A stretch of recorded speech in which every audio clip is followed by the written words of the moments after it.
India गठबंधन इसके काट को कैसे ढूंढ पाएगी अक्षय, क्योंकि अभी हम देख रहे हैं कि जो मजबूती जिस मजबूती के साथ बीजेपी खुद को वहां पर उतारने की कोशिश कर रहे हैं, हमने देखा पवन सिंह जो है वो भी अब शामिल हो गए हैं बीजेपी में। ऐसा लग रहा है कि वो चुनाव भी लड़ सकते हैं, क्योंकि जिस तरीके से लोकसभा चुनाव में उनकी परफॉर्मेंस थी, उन्होंने निर्दलीय चुनाव लड़ा लेकिन एक वोट कटवा फैक्टर जो है वो जरूर लेकर के आए और आरके सिंह के लिए भी बड़े इंपॉर्टेंट वो रहे थे।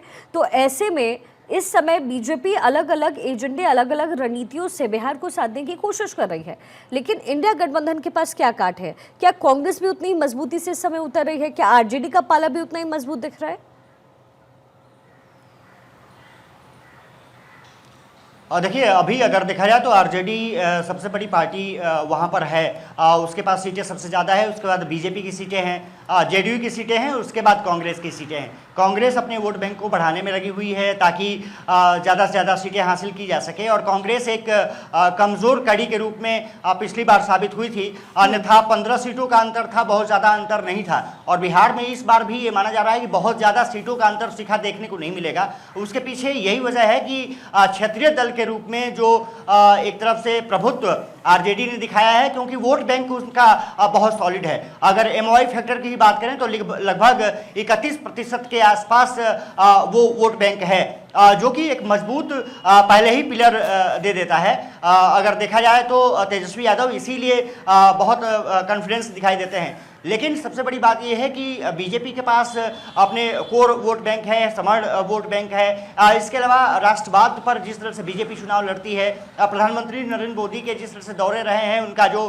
कनेक्टिंग रहा है जनता से, वो जुड़ाव काफ़ी इस बार इम्पैक्ट देखने को मिलेगा। अगर वो इम्पैक्ट अलग हुआ तो फिर निश्चित रूप से आरजेडी और कांग्रेस की लॉटरी लग सकती है। लेकिन उसके पीछे अगर कोई वजह हो सकता है तो जनसुराज, क्योंकि जनसुराज में पीके ने उन नेताओं को अहमियत दी है जो बीजेपी छोड़ करके गए हों। समर बिरादरी उनसे लगातार जुड़ रही है, जो मुझे खबर है। और इसके अलावा जो वहाँ पर पढ़े लिखे नौजवान हैं वो भी जनसुराज से संपर्क में आ रहे हैं, और रैलियों में आपने देखा होगा कि युवाओं पर ज़्यादा फोकस पीके ने किया है। तो उसका असर निश्चित रूप से इस चुनाव में देखने को मिलेगा। पिछली बार इस बार नहीं देखने को मिला था, लेकिन इस बार कुछ अलग समीकरण बनाने की कोशिश जो जनसुराज ने की है, वो दोनों दलों के लिए बहुत मुसीबत होगा। वो आरजेडी और कांग्रेस के लिए भी, जो इंडिया गठबंधन है, और एनडीए बीजेपी, जेडीयू और कुशवाहा की पार्टी। जहां तक पवन सिंह का आपने जिक्र किया, निश्चित रूप से पवन सिंह को कुशवाहा के खिलाफ एक तरफ से चुनाव निर्दलीय लड़ना पड़ा था। हालांकि वो जेपी नड्डा से मिले थे, लगा था उनको टिकट मिल जाएगा, लेकिन टिकट नहीं मिला और निर्दलीय चुनाव लड़े। दूसरे नंबर पर रहे और कुशवाहा को वहां से चुनाव हारना पड़ा। बाद में जाकर के वो राज्यसभा के जरिए पहुंच पाए दिल्ली। अब साफ तौर पर है कि इस बार का समीकरण किस तरह से पवन सिंह बीजेपी के पक्ष में कर पाते हैं, ये देखना होगा। हालांकि फैन फॉलोइंग बहुत ज्यादा है। कल अमित शाह से उनकी मुलाकात हुई, विनोद तावड़े से उनकी मुलाकात हुई, और ये माना जा रहा है कि वो चुनाव लड़ने जा रहे हैं। और एक बड़े फैक्टर हैं बिहार में, इसमें कोई शक नहीं है। युवा उनके पीछे भी हैं, उनकी एक बड़ी फैन फॉलोइंग है, और across the caste, across the religion उनकी फैन फॉलोइंग है।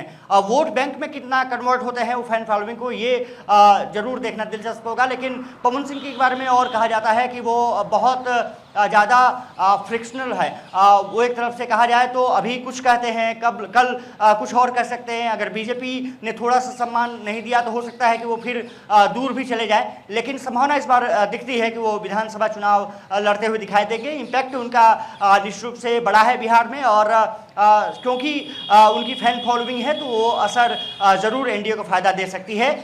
लेकिन सबसे बड़ी बात यह है कि कुछ और जो भोजपुरी गायक हैं, जो अच्छे भोजपुरी गायक हैं, वो दूसरे दलों से भी संपर्क में हैं। आरजेडी से खास करके कई जो भोजपुरी गायक हैं वो संपर्क में बताए जा रहे हैं। तो देखना दिलचस्प होगा कि अभी क्योंकि चुनाव की घोषणा नहीं हुई है तो किस तरह से ये सभी दल आगे बढ़ते हैं शिखा। लेकिन निश्चित रूप से कहा जा सकता है कि इस बार बिहार में चुनाव दिलचस्प होगा, और जो फ्रीबीज है, जो केंद्र सरकार की योजनाएं हैं, जो नीतीश सरकार लगातार कोशिश कर रही है कि लोगों तक पहुंचा जा सके, उनको फ़ायदा दिलाया जा सके, कितना फ़ायदा होगा देखना दिलचस्प होगा। बीजेपी ने और समीकरण भी साधने शुरू कर दिए हैं। तो बहुत महत्वपूर्ण चुनाव, और केंद्र सरकार की योजनाएं निश्चित रूप से उस पर इम्पैक्ट कहीं ना कहीं डालेंगी शिखा।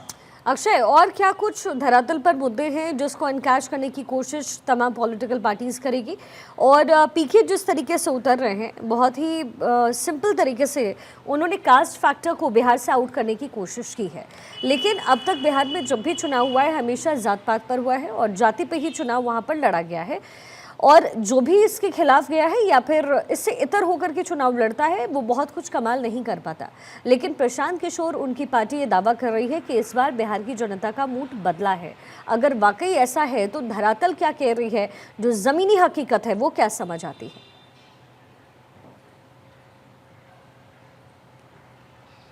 देखिए, लगता नहीं है, क्योंकि बिहार में जाति एक प्रमुख मुद्दा रही है। वहाँ पर भूमिहार वर्ग अपने आप को सबसे ज़्यादा मजबूत बताता है, ठाकुर वर्ग अपने आप को ज़्यादा मजबूत बताता है, ब्राह्मण का अलग पॉलिटिक्स वहाँ पर है, यादव पॉलिटिक्स और ओबीसी वर्ग की पॉलिटिक्स अलग है।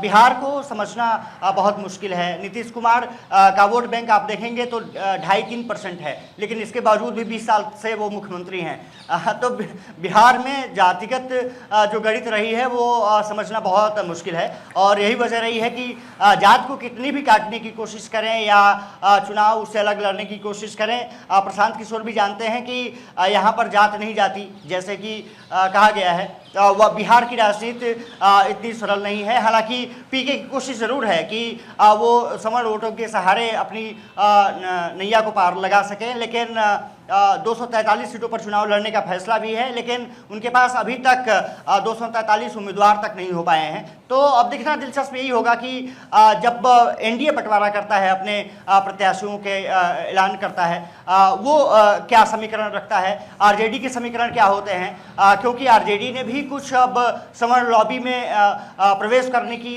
जो कोशिश है वो शुरू कर दी है। ठाकुर नेताओं को और भूमिहार नेताओं को वहाँ पर जोड़ना शुरू कर दिया है। वो एक अलग फैक्टर साबित हो सकता है। और बिहार में इस बार मुझे लगता है जो 2-3% का फ्लोटिंग वोट है सिखा, वो बहुत इम्पैक्ट डालने वाला है। वो 2-3% जिसके पाले में चला जाएगा। आपने देखा होगा कि पिछली अगर 2020 चुनाव की बात करें तो लगभग 37% पर दोनों दल थे। एक पॉइंट समथिंग के हिसाब से एनडीए को थोड़ा सा वहाँ फायदा मिल पाएगा, 15 सीटें ज़्यादा हो गई थी और सरकार बना लिया था। तो इस बार वही फ्लोटिंग वोट जो होंगे 2-3%, वो चाहे महिलाओं के हों, युवाओं के हों या जातिगत फैक्टर से निकल करके सामने आ जाए, वो बहुत महत्वपूर्ण हो जाता है। ऐसे में जो छोटे प्लेयर्स हैं, खास करके कुशवाहा की पार्टी, जीतन राम मांझी की पार्टी, इसके अलावा रामविलास पासवान की जो चिराग पासवान की जो पार्टी है, वो इम्पैक्ट मुझे लगता है डालते हुए नजर आएंगी। और पीके बहुत बड़ा फैक्टर होंगे जिसकी भी सरकार बनेगी। अगर वोट कटवा साबित हुए तो किसके वोट कटेंगे पीके डिसाइड करेंगे, पीके के वोट बैंक डिसाइड करेगा। और वो अगर इसमें कामयाब हो गए तो फिर बिहार की राजनीति कुछ अलग दिखेगी। चलिए ठीक है अक्षय, बहुत शुक्रिया पूरे विश्लेषण के लिए। तो देखिए, बिहार में इस समय अलग अलग समीकरण जो सेट हो रहे हैं और सेट करने की कोशिश जो है तमाम पॉलिटिकल पार्टी इस समय कर रही है, और यही वजह है कि बिहार का चुनाव हमेशा की तरह इस बार भी बहुत दिलचस्प होने जा रहा है।